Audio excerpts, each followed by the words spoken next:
I just found out that Trevor is not just Anthony Zaccar's attorney. He's running the whole damn show.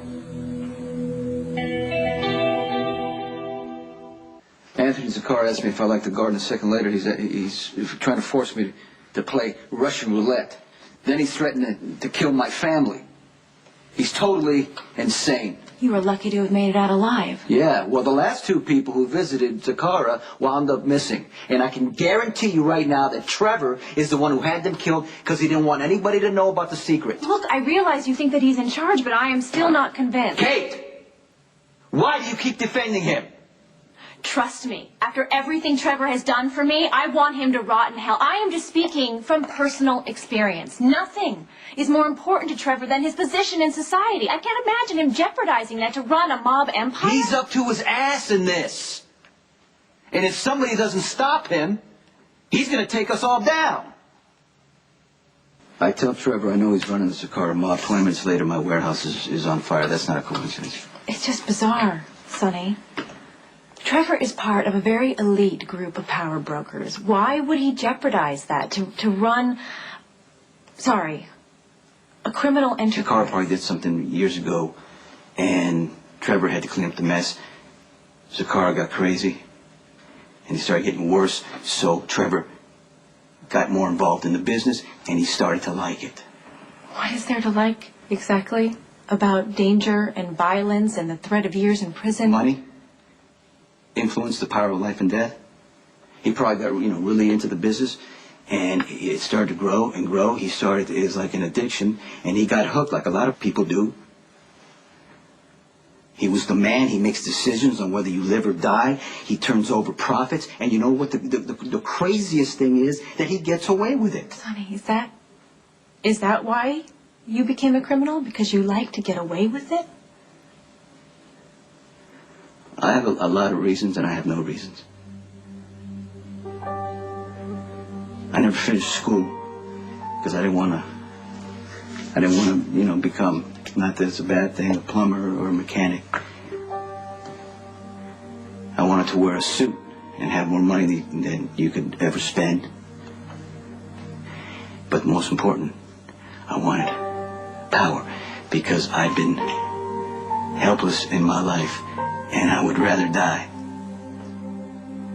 I understand ambition. I've built my whole life around it, and I realize that there are compromises that you have to make. When you start talking about living and dying like they're numbers on a spreadsheet, you lose me. It's a business. Sometimes you have to, the chances you pay is you die, and you got to take the lives of your enemies, and sometimes the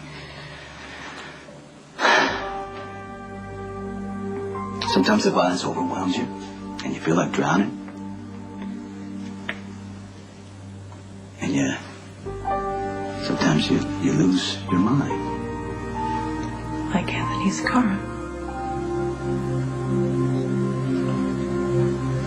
or like me.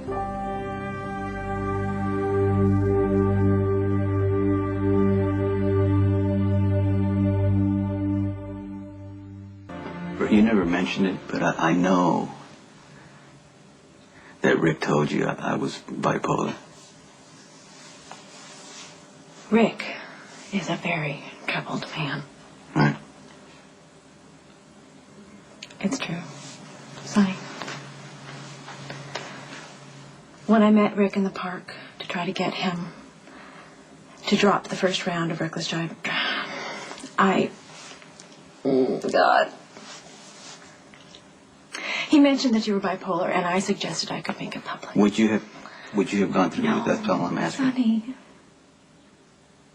I was lying my head off. I was trying to tell him what I thought he wanted to hear. It didn't work, as you know. And I was ashamed that I even suggested the possibility. And you know what, Sonny, if you think that I consider your illness as some sort of defect, you're wrong. I did. For a long time. And in some ways I still do. I mean, you know, when we were younger, I mean, you'd always tell me that I was moody, right? Yes. Right.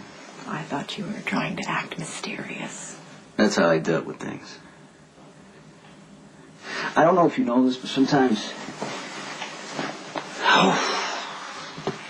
I would get so angry that I did not know what I was doing. I would smash something, or I'd beat the hell out of some guy. But I'd always tell myself, hey, you know what? People get angry all the time. People lose their temper,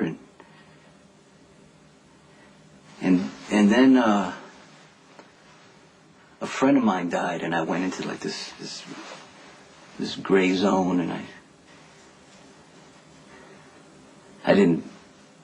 couldn't feel anything. I didn't care. But that passed, right?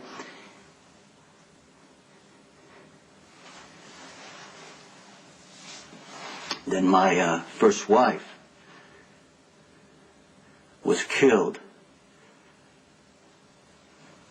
and I completely lost it, and I didn't know it at the time, but I was having a breakdown. Tell me that you got help.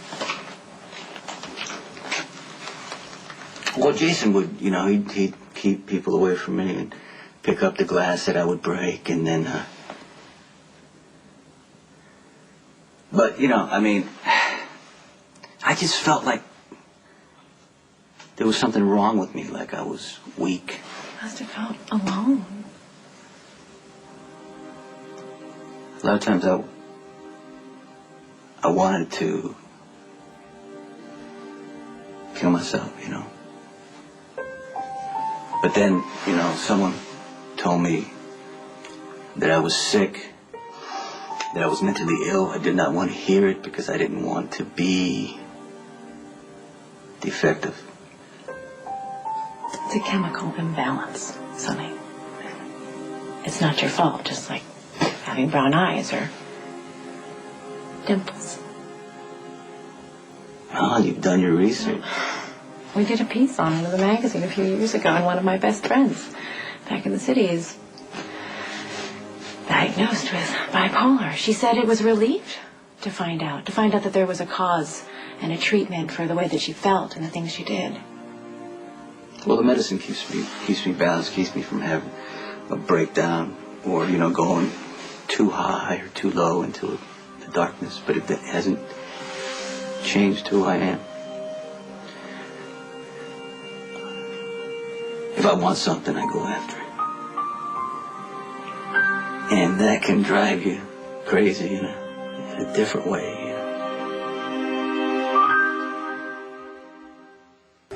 You know, when I went to see Zakara, I thought I was meeting an enemy. Somebody I could reason with, negotiate with, somebody who understood the threat of violence and use it to his advantage. Like I do. But he is totally insane. 1 minute, he's screaming threats. The next minute, he's talking about roses. And I gotta tell you something. You gotta listen to this. He takes out a gun, right? And he forces me to play Russian roulette. And in that second, I had two thoughts. One, I don't want to die. Okay? And you know how stupid it was that I miscalculated, walked in on a madman. And the second was watching him, thinking that could be me in 20 years. No, Sonny, never. You know, hey, you know, when you have too much power, it distorts things. You know, you don't live like other people live. You're a puppet master, and you're pulling all the strings, making all the decisions. Nobody should be in that position. Look, I don't know Anthony Zakara, nor do I want to, but I'm sure that you were nothing like him. That's sweet. But I gotta tell you, I see this man. He's in his house, and he's a prisoner, destroyed by his own viciousness and greed. And I just felt like you know, that could easily be me. If I lost one person too many, if I stopped pretending There are lines I won't cross. I'm not going to justify your business. It's not right or defendable on any level. But I knew you, Sonny, before you got into that business. I knew you when you were the moody boy with the beautiful smile. And I know you have a conscience. I know that there are lines that you won't cross.